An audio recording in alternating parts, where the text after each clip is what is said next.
ఈరోజు ఈ నెల 28, 29, 30 తారీఖుల్లో తెలంగాణ రాష్ట్ర ప్రభుత్వం ప్రత్యేకంగా రైతుల కోసం రైతు పండుగ కార్యక్రమాన్ని చేపట్టడం జరిగింది. అందులో భాగంగా ఈ సమావేశం ఏర్పాటు చేయడం జరిగింది.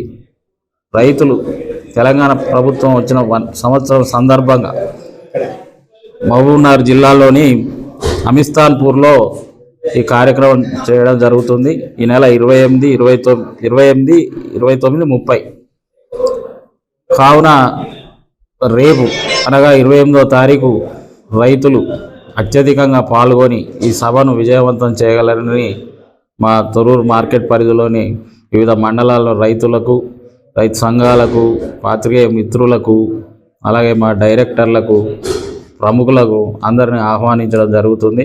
అత్యధిక సంఖ్యలో పాల్గొని ఆ సభను విజయవంతం చేయగలరని ప్రజలను కోరడం జరుగుతుంది. కాంగ్రెస్ ప్రభుత్వం అంటేనే రైతులకు సంక్షేమం చేయడానికి ఏర్పడిన ప్రభుత్వం. రైతు శ్రేయస్సే లక్ష్యంగా కాంగ్రెస్ ప్రభుత్వం పనిచేయడం జరుగుతుంది.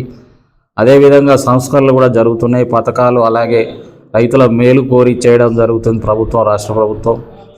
అందులో భాగంగా రైతు పండించిన పంటకు మద్దతు ధర ఇవ్వాలనే లక్ష్యంతో ధాన్యం కొనుగోలు కేంద్రాలు ఏర్పాటు చేయడం అయింది. రైతులు కూడా ఎంతో మంది దాన్ని ఉపయోగించుకుంటున్నారు.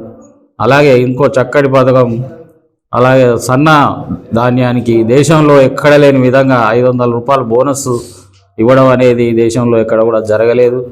అది 2 రోజుల్లోనే రైతుల ఖాతాల్లో జమ చేయడం జరుగుతుంది. ఇవన్నీ రైతులకు ఒక పండుగ వాతావరణం ఉంది. రైతులందరూ చాలా సంతోషంగా ఉన్నారు. కాబట్టి రైతులకు భవిష్యత్తులో కూడా రైతు రుణమాఫీకి సంబంధించి కూడా భవిష్యత్తులో అతి త్వరలో 2 లక్షల రుణమాఫీ ఇదివరకు గతంలో అయిన వాళ్ళకు, ఇప్పుడు మిగిలినటువంటి వాళ్ళకు కూడా రైతు రుణమాఫీ కూడా మిగతా రైతాంగానికి కూడా అతి త్వరలో రుణమాఫీ ప్రభుత్వం చేయడం జరుగుతుంది. అయితే అలాగే రైతు భరోసా కానీ, రైతు బంధు కానీ అతి త్వరలో రాష్ట్ర ప్రభుత్వం చేయబోతున్నది. మొత్తం రాష్ట్ర వ్యాప్తంగా రైతాంగానికి ఒక పండగ వాతావరణంలా ఉంది.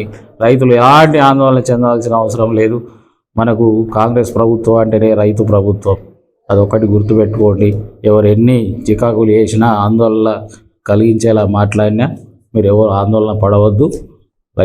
రైతుల సంక్షేమానికే కాంగ్రెస్ ప్రభుత్వం ఉంది. కాబట్టి మీ అందరికీ మీరు కాంగ్రెస్ ప్రభుత్వం ఏదైతే హామీలు ఇచ్చిందో ఆ మిగతా అన్నీ కూడా అతి త్వరలో మిగతావి కూడా పూర్తి చేయడం జరుగుతుంది.